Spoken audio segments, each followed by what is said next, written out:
Daniel, bonjour et merci de répondre à Platine Web TV. Nous sommes le 12 septembre 2020. On voulait vous retrouver sur le rond-point de la piscine. Alors, ça se passe comment ce 12 septembre? Alors tout d'abord, bonjour à Platine TV et aux personnes qui les regardent. Et puis finalement, nous, on est toujours sur le rond-point, constamment. On n'a pas bougé, ça va faire maintenant plusieurs années. Ouais, ça fait 2 ans presque. Voilà, 2 ans, oui. Et on aimerait bien que les choses évoluent. Bon, avec la crise du Covid, les choses ont un peu changé. Là, il y a une grosse manifestation parce qu'il serait temps que on réagisse un peu parce qu'on a été anesthésié, endormi un peu avec tout ça. Après toute la période gilet jaune, la période avec les retraites, on a eu la période du Covid et là, finalement, on nous a tout bloqué, tout cassé, et donc c'est un petit peu difficile. On va essayer de redémarrer tout ça. On a associé les casseurs avec les gilets jaunes. Tout à fait. On a associé certains partis politiques avec des gilets jaunes. Exactement. De tous les extrêmes d'ailleurs. Est-ce que ça fait pas du mal au vrai, Alors, au mouvement, oui, ça a fait du mal au mouvement parce que il y a eu des tentatives de récupération de beaucoup de tous les extrêmes,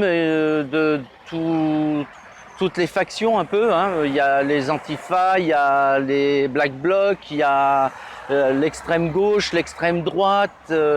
On a été associé à tout ça. On a été dire jusqu'à inventer le mot hyper jaune, qui pour moi n'existe pas. Je suis pas un hyper jaune. J'ai toujours été un gilet jaune. J'ai toujours eu les mêmes revendications. On se connaît un petit peu, hein, on Oui. va parler franchement. Est-ce qu'il n'y a pas aussi certains gilets jaunes du début qui prêchent un peu pour leur propre paroisse ou qui donnent une mauvaise image? Et d'un autre côté, vous avez heureusement des députés. Je prends l'exemple de Monsieur Lassalle, hein, dans les Pyrénées-Atlantiques, Oui, je crois, oui.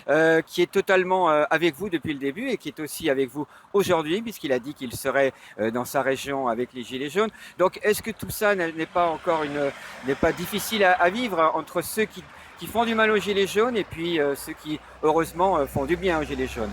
C'est clair que certains ont pris un petit peu le chou et puis bon, ça dévie un petit peu par rapport à la base de nos revendications. On est non violent, sans parti, on a juste la seule revendication réelle des gilets jaunes, c'est de pouvoir vivre en paix, vivre bien, de son travail, de vivre tout simplement, quoi.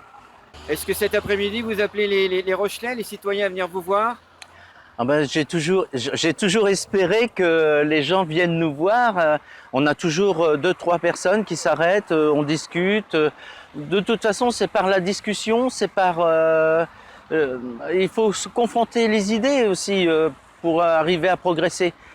Et nous et les autres. Donc, si on se parle pas, c'est sûr que si on reste sur les idées préconçues, qui sont préfabriquées, qui nous sont lancées à la télé ou dans certains médias, on va croire que la discussion n'est pas possible, que le mouvement est violent, qu'on est soit fasciste, soit trop extrémiste à gauche, soit on va complètement dériver et on ne pourra pas communiquer. Est-ce que les gilets jaunes sont pour les masques, contre les masques? Qu'est-ce qui se passe, ne serait-ce que pour cet objet, le masque? Alors, rien que pour cet objet, le masque, il y a tout le monde.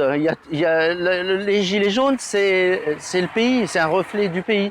Donc il y a les gens qui ont peur, qui écoutent les médias, qui mettent quand même le masque, mais il y a quand même une prise de conscience.